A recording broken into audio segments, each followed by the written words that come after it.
Hello and welcome again. Welcome to another English class. Voy a hablar hoy en el futuro. El futuro perfecto? No, el futuro normal.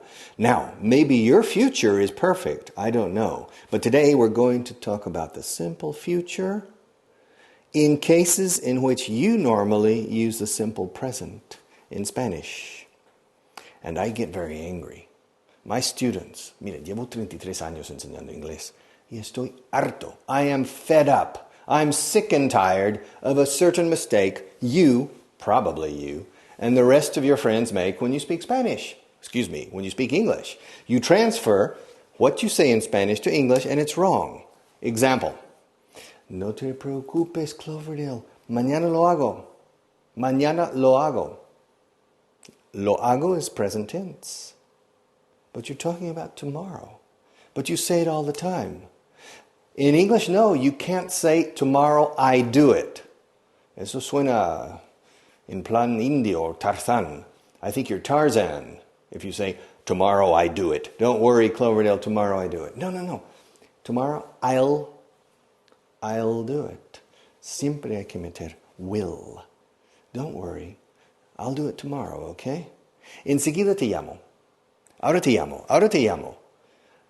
For example, if you call me on my cell phone, and I pick up, hello, Pepe. No, excuse me, listen, you caught me in a meeting. Me has pillado en una reunión. You have caught me. Pero yo, como americano, uso el pasado simple. You caught me in a meeting. Listen, ahora mismo te llamo.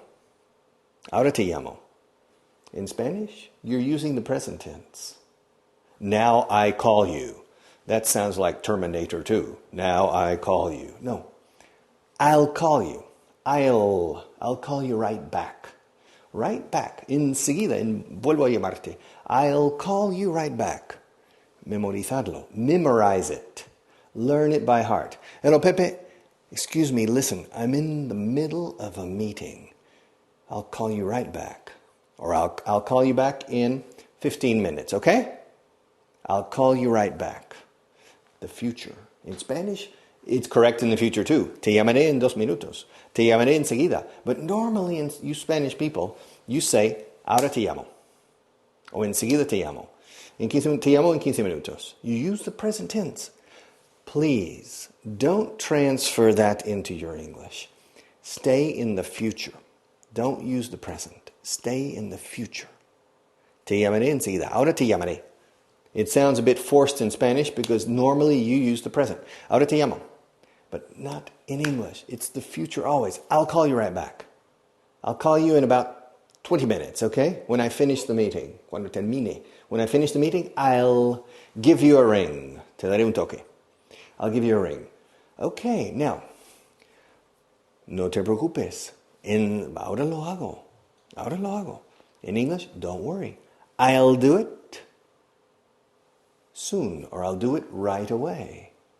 Okay, now imagine you're working at your desk. And you're working in a big company that occupies an entire building.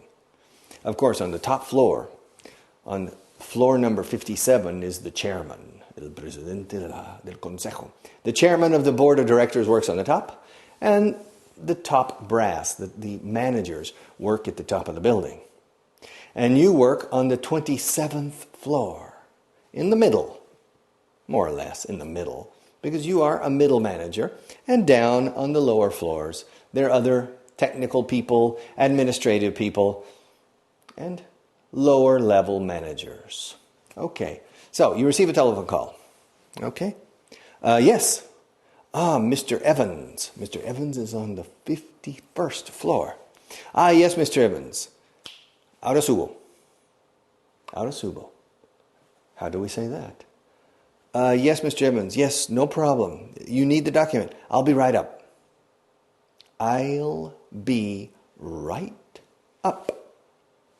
O sea, estaré derecho arriba, literalmente. I'll be right up. Siempre hacemos la contracción, porque lo decimos de forma corrida. I'll be right up. I'll be right up. I will be right up. I'll be right up. And you go to the lift or the elevator, and you go up to the 51st floor, and then you go to Mr. Evans' office. Okay, let's go back. You're sitting at your desk. and you receive a telephone call from your friend Charles, who works on the 11th floor. Oh, Charles, hi, how are you doing? ¿Qué tal? How are things going? Oh, you need the document. Well, okay, I'll send Doris right down. Doris is my secretary. Now for Charles, he works on the 11th floor. I don't have time. I'm so busy. I don't have time to go down and deliver the document to my friend Charles. Okay? I'm more important. I work on the 27th floor. But Doris is my secretary. And her job is to help me on little things like this. So listen. Hello, Charles. Yes, how are things going? So you need the document today. Well, listen. I'll send Doris right down. Ahora mando a Doris. Ahora la mando abajo. Ahora mando a Doris para entregártelo. In Spanish you use the present. In English, the future. En español deberías usar el futuro también, ¿eh? Ahora mandaré a Doris abajo para entregártelo. I'll send. En inglés siempre, pero en español parece que optáis por lo más fácil y cómodo y a veces vago. All right? Ahora la mando abajo. I'll send her right down. And say, Doris, just a second, Charles. Doris, Charles, I don't think she's here. Just a second. Hello, Inés, is Doris here? Oh, she left. Oh, well, listen, Charles, I'll be right down. Enseguida bajo. Ahora mismo bajo. Y te lo entrego en persona. I'll be right down and give it to you myself. Yo mismo. Ahora, I'll be right up. I'll be right down. Okay. Now imagine I receive a telephone call from Felipe. Now Felipe, like me, works on the 27th floor. We work on the same floor. And his office is on the other side, perhaps 25 or 30 meters away. He says, Felipe, yes, what do you need? You need the document. Okay, I'll be right over. I'll be right up. I'll be right down. I'll be right over. Okay? I'll give it to you. So in this case, when you're working in an office, if you go to England or to the States or to Ireland or to Australia, you will hear these little expressions all the time. I'll be right down. If you call the chairman of the company, say, Mr. Smith, we need your help on the 27th floor. And if the chairman is a person who likes to mingle, to interact, to mingle, escrito mingle, with his people, he will say, well, Cloverdale, don't worry, I'll be right down. And you say, Felipe, Mr. Smith will be right down. Siempre en el futuro. I'll be right up, I'll be right down, I'll be right over, I'll be right there.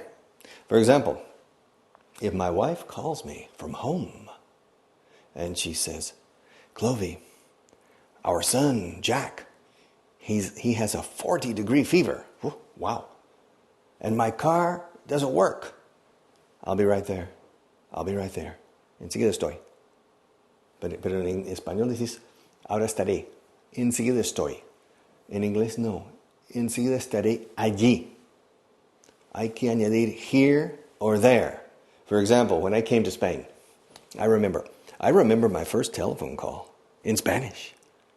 I prepared the text, everything. And I said, ¿Está Felipe allí? And the person said, Sí, está. And so Felipe came. Later, I learned that in Spain, normally people say simply, ¿Está Felipe? And they don't say allí. Well, in English, if you call somebody, if you want to speak to Felipe, and another person answers the telephone, you have several possibilities. More formal, may I speak to Felipe, please? Less formal, is Felipe there? Can I speak to Felipe? Is Felipe there? Siempre there. Okay, and it's the same. If my wife calls me and says, our son has a 40-degree fever, I don't have a car, enseguida estoy. You don't say in Spanish, enseguida estoy allí. It's correct, but you usually don't say it. I'll be right there. Now, if the office is 25 meters from my office on the same floor, I'll be right over. If the boss, I'll be right up. Enseguida subo. For our friend Charles, I'll be right down, okay? Pero hay un denominador común. There's a common denominator here. We always use the future. Mañana te veo. I'll see you tomorrow. Enseguida te llamo. I'll call you in just a few minutes. Okay? Remember this. Use the future for these types of situations and expressions, okay? Okay, Jose. Okay, McKay. Do you understand? Rubber band. Do you know what I mean? Jelly bean. Learn. Listen and learn. Listen and learn. Pay attention. Every day, watch Vaughan television, watch our programs, and a la larga, eventually, you will notice a big change in your English. I promise you.